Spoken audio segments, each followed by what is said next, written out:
this video, I'm going to show you how to customize an IKEA kitchen cabinet and turn it into a makeup vanity for your bathroom.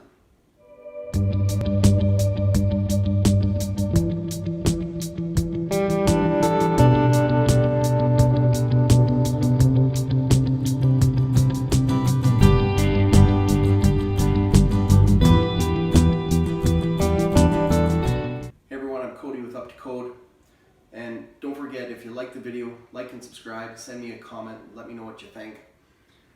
I'm gonna show you how to make this cool makeup vanity feature for your bathroom, which I think is really cool. I know my wife's gonna love it because it's in our own personal ensuite. Before we jump into it, I do wanna explain that this is the kitchen cabinets that we've used in this bathroom. So standard, like older school method for vanities were 22 inches deep, roughly, maybe 21, and about 32 inches tall. Now, what I've done is I've shortened the cabinets a little bit by lowering my toe kick. So my toe kick is 2 3/4 instead of 4 1/2. I'm just a hair below 34 inches here. Standard for this type of series of kitchen cabinets would be 36 to the top of your counter. So I've just adjusted my toe kick height. I still have the full depth 24 inch. Now, I'm okay with that in this bathroom.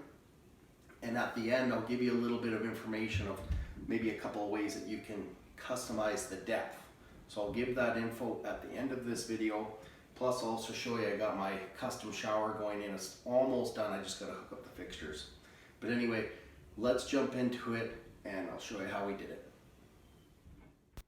For starters, I had my tile already in place, so I had to pre-plan my base. I installed the base, got my 2 cabinets installed, had to obviously cut around my plumbing, set those down, screw them down to the base.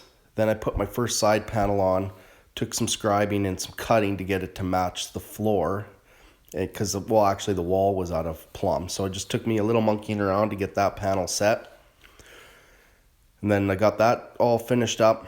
I had to do the drawer glides. I had to do it all by hand because the little guy was sleeping in the room next door. Didn't want to wake him up.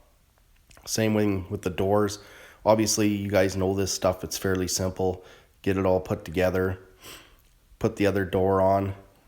Cabinets were set. Then I had to adjust those doors. They were quite a bit off, so it just took a little monkeying around to get those set. Then I had to kind of plane across the front of the cabinets to measure the far end gable because I needed that in place first, and I gapped it 30 inches away. I took all my dimensions and I basically I cut this panel with a skill saw, no table saw, all just fairly basic, and just shows you quick how to cut that panel.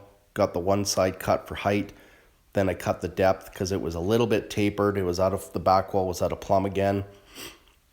But I needed that panel in 30 inches gapped away from the other cabinet so I could, once I cut down the actual top drawer, when I get it into place, I can screw from the inside of the drawer into the gable panel and into the other cabinet to the right. I've assembled my 30-inch cabinet box just to help you guys visualize and see what I'm doing. Now I've set up my drawer to sit right on the bottom, and I'll show you the instructions here in a sec. But what I'm going to do is I'm simply just going to cut this cabinet box 5 inches tall. So 5 inches and 5 inches. Now let me throw the drawer in there for you just so you can see what's going on.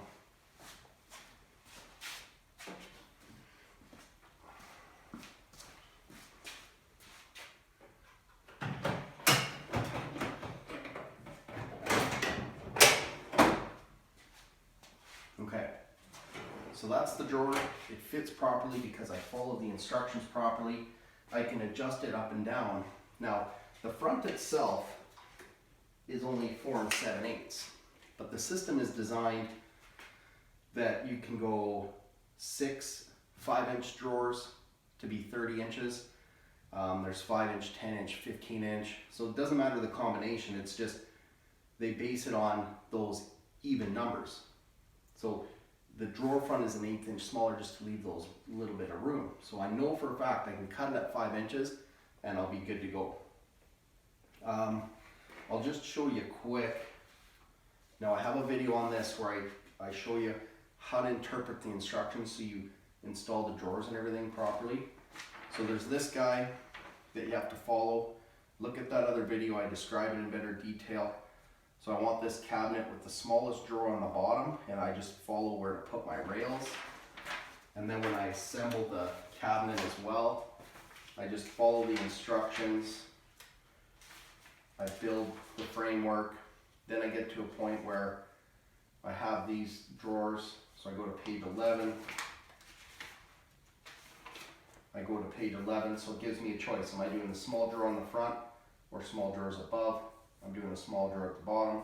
I follow these instructions. It tells me where to place the hardware on the drawer front, and then so it all fits properly. So anyway, I have other videos on that. So today I'm gonna disassemble the cabinet box, and then I'm just gonna cut it down, reassemble it, and then we'll put it into position and show you that. So I'm gonna just take this drawer out.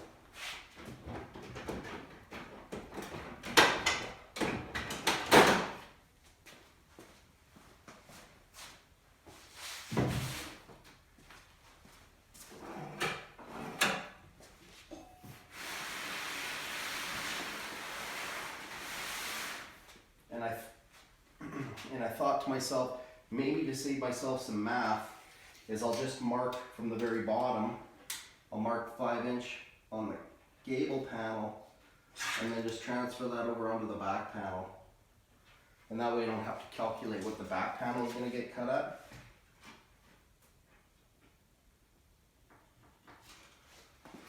So yeah, just gonna do this quickly, and I'm gonna do everything with hand tools like I already said, and it'll be simple. You guys don't need fancy tools. You don't need a table saw or nothing.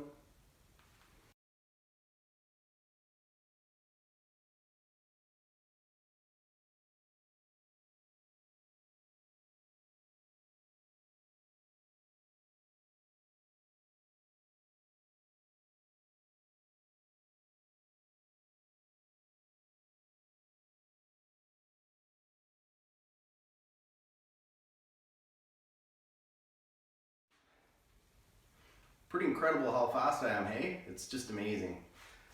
So I got it cut down. It actually didn't take long at all. I'm gonna put it into place and see if it actually works. But a couple things that I wanna note to you guys. One, if you mess up on your height, you can just cut the other end of your side panels off, because the cabinets are all reversible. So that's not an issue. You have enough cabinet and back panel and everything, so you have enough parts to redo it if you have to. The other thing you can do, if you want more stability, you can just cut extra material, and instead of these metal bars, you can do plywood or melamine or whatever, and just pre-drill through and screw through the sides, because it doesn't matter what the sides look like, because you're going to have a filler panel on either side, or a cabinet and a filler panel like our situation. So just a couple of tips there. Let's see what this thing looks like.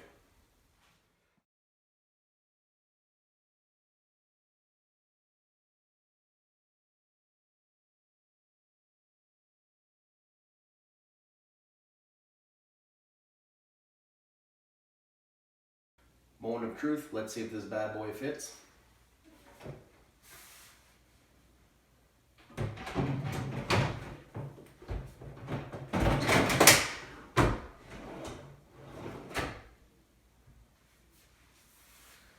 Well, there you have it, folks. That's how you customize an IKEA cabinet to make this makeup center in a bathroom vanity.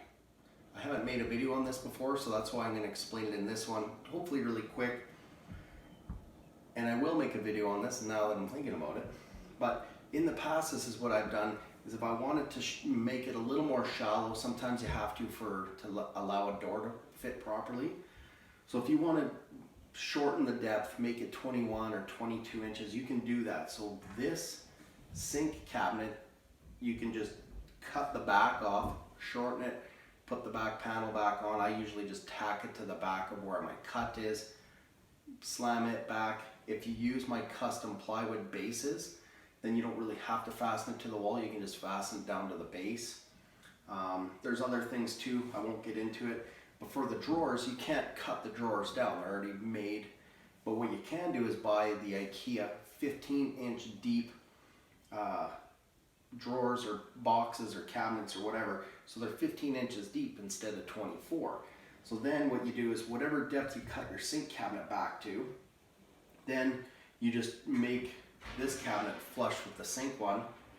You're gonna have a gap at the back, but again, you have the plywood base for it to sit on, and then your cover panels hide the gap at the back. And so you have a little bit of a shorter drawer, but in a bathroom you shouldn't need a full 24-inch deep. So anyway, that's how I would do that. And yeah, let me show you the shower too. Okay guys, it was hard to shoot in this bathroom. It's so tiny and narrow. Okay, here's my shower that you can probably see in the background.